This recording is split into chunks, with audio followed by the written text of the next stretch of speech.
Halo sob, jumpa lagi dengan Menyan Elektronik. Kali ini saya kedatangan sebuah servisan, ini sebuah HP Oppo A5s dalam keadaan matot alias mati total. Dan setelah saya coba charger, ternyata tidak ada penampakan sama sekali, tidak bergetar, juga tidak ada indikator charger. Untuk masalah seperti ini banyak faktor ya sob, bisa dari software ataupun hardware. Kalau dari software itu kemungkinan besar memori penuh akhirnya jadi blank. Dan untuk hardware sendiri itu banyak faktor juga. Jadi harus dipastikan ataupun dicek baru ketahuan dari mana asalnya ataupun dari mana masalahnya, seperti itu. Untuk cara yang paling sederhana ataupun yang mudah dulu akan kita lakukan,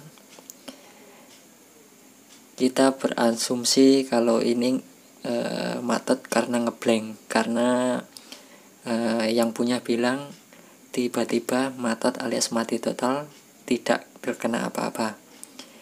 Dan untuk caranya kita coba tekan dan tahan untuk tombol power selama beberapa menit, mungkin 1-2 menit. Dan ini sudah saya coba tahan tombol power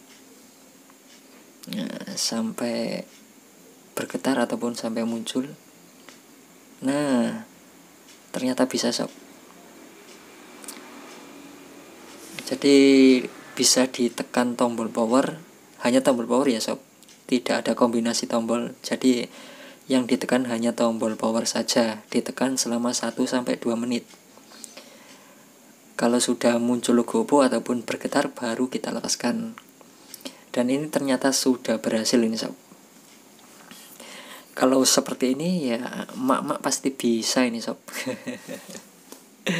Tidak perlu dibawa pergi ke counter ataupun ke tukang servis ya. Jadi mak-mak pun bisa, ataupun ukti juga bisa, anak-anak juga bisa.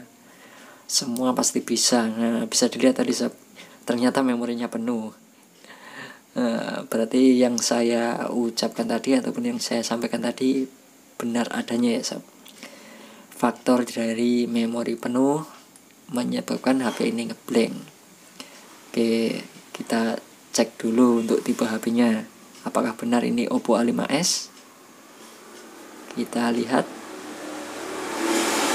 Nah, benar sekali sob, Oppo A5s. Jadi bisa dipastikan ini sudah aman, terkendali, masalah sudah selesai. Namun untuk lebih amannya lagi, sampahnya dibuang dulu nih sob. Oke sob, itulah tadi cara mengatasi HP Oppo A5s matot. Semoga bermanfaat. Bye bye.